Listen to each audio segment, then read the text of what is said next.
पवित्र आत्मा कोई ताकत या हवा जैसी चीज नहीं है, वो कोई भावना नहीं, वो परमेश्वर है, जीवित और व्यक्तिगत परमेश्वर।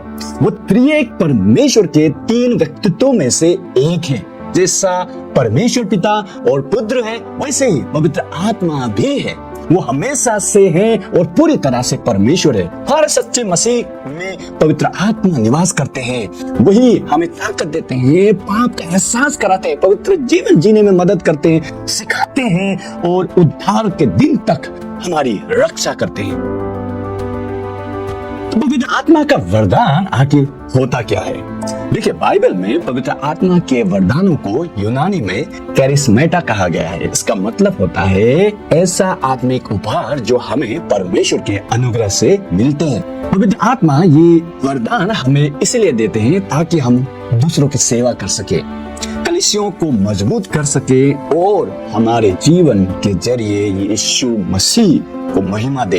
यहाँ एक और बात समझना बहुत जरूरी है। आत्मिक वरदान और हमारी प्राकृतिक प्रतिभाओं में फर्क होता है। जैसे म्यूजिक, डांस या इंटेलिजेंस, ये सारी चीजें अक्सर हमें हमारे माता पिता से विरासत में मिलती है और इन्हें हम मेहनत और अभ्यास से बेहतर बना सकते हैं। लेकिन आत्मिक वरदान कुछ और ही है। ये हमें सीधे पवित्र आत्मा से मिलते हैं। इनका मकसद है परमेश्वर और लोगों की सेवा करना और आत्मिक रूप से कलीसियाओं को मजबूत करना। डॉक्टर वेन गुरुदुम और जॉन फ्रेम बताते हैं कि अगर कोई नेचुरल टैलेंट भी परमेश्वर को समर्पित हो जाए और उसकी महिमा के लिए इस्तेमाल हो, तो वो भी आत्मिक वरदान की तरह काम कर सकती है।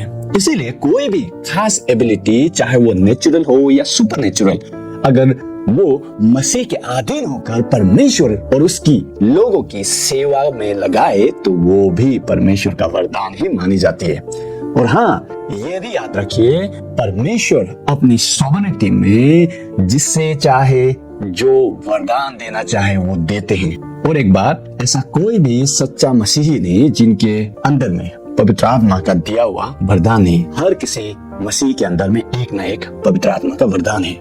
पवित्र आत्मा के वरदान सिर्फ एक दो नहीं, बाइबल में नए नियम में लगभग 18 से 20 तक अलग अलग आत्मिक वरदानों का जिक्र किया गया है। इन वरदानों को आमतौर पर 3 कैटेगरीज में रखा जाता है: एडमिनिस्ट्रेटिव गिफ्ट्स, मिनिस्ट्री गिफ्ट्स और मिराकलस गिफ्ट। ये वरदान हमारे शोहरत या घमंड के लिए नहीं, ये हमें दिए गए हैं ताकि हम दूसरों की सेवा करें, कलीसियाओं को मजबूत करें और सबसे बढ़कर परमेश्वर की महिमा करें। ये वरदान तब तक जारी रहेंगे जब तक प्रभु यीशु मसीह वापस हमें लेने नहीं आ जाते।